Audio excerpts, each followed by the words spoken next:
আজকে আমি বানাবো মজাদার ধনিয়া পাতা ভর্তা। ধনিয়া পাতা ভর্তা খেতে পছন্দ করে না এমন মানুষ কিন্তু খুব কম। কম বেশি সবাই কিন্তু এই ভর্তা খেতে ভীষণ পছন্দ করে। খুব অল্প সময়ের মধ্যে মজাদার ভর্তাটি বানানো যায় আর খেতেও কিন্তু ভীষণ মজাদার। প্রথমে ধনে পাতাগুলোকে খুব ভালোভাবে কেটে ধুয়ে নিয়েছি। এখন আমি এর মধ্যে দিয়ে দিব পেঁয়াজ কুচি, রসুন, কাঁচামরিচ। এখানে আমি মরিচের পরিমাণ বেশি দিয়েছি কারণ ঝাল ঝাল হলে খেতে আরও বেশি মজা হয়। এরপর দিব পরিমাণ মতো লবণ আর পরিমাণ মতো সরিষার তেল। সরিষার তেল দিয়ে ভর্তা করলে খেতে আরও বেশি মজা হয়। সবগুলো উপকরণ দেওয়া হয়ে গেছে। এখন আমি 10 থেকে 15 মিনিটের মতন রান্না করে নিব। আর এখানে কিন্তু আমি কোনো পানি ব্যবহার করিনি। 2-1 মিনিট রান্না করলেই ধনেপাতা থেকে পানি বের হবে। আর এই পানি যখন সবগুলো শুকিয়ে আসবে এ পর্যায়ে আরও 3 থেকে 4 মিনিটের মতন ভেজে নিব। ভাজা হয়ে আসলে এখন আমি পাটায় নিয়ে নিব ভর্তা করার জন্য।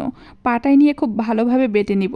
বাটা হয়ে গেলে রেডি হয়ে যাবে ঝটপট ধনিয়া পাতা ভর্তা। অনেকেই অনেকভাবে ধনিয়া পাতা ভর্তা বানায়, তবে আমার কাছে এভাবেই বানিয়ে খেতে ভীষণ ভালো লাগে। অবশ্যই আপনারা যারা ধনিয়া পাতা ভর্তা খাননি একবারের জন্য হলেও একবার ট্রাই করে দেখবেন।